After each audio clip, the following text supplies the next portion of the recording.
Ето какво ще ви разкажа днес за врасналите ногти, или познато в медицината като онихокриптоза. Кои са причините и как може да се справим с това състояние на нашите ногти, към кого да се обърнем и кой може да ни помогне в такъв случай. Това е състояние, при което ръбовете на ногтите се врязват в кожата около него, причинявайки болка, зачервяване, потуване, отток, гной или възпаление. Кои са причините за това? Най-честата причина е неправилно изрязване на ногтите. Заоблянето на ъглите увеличава риска от това.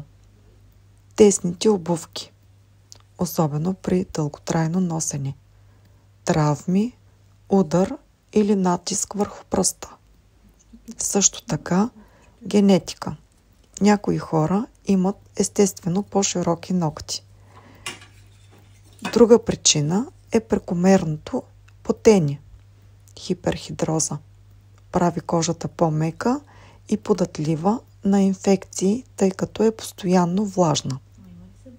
Спортът, особено балет, футбол и бягане, също причиняват този неприятен момент. Какви са симптомите?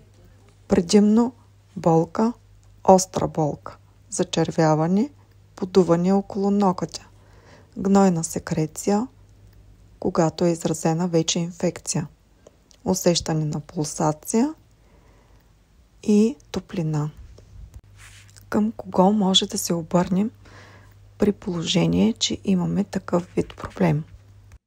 Хората, занимаващи се с терапевтичен педикюр, могат да помогнат в този случай.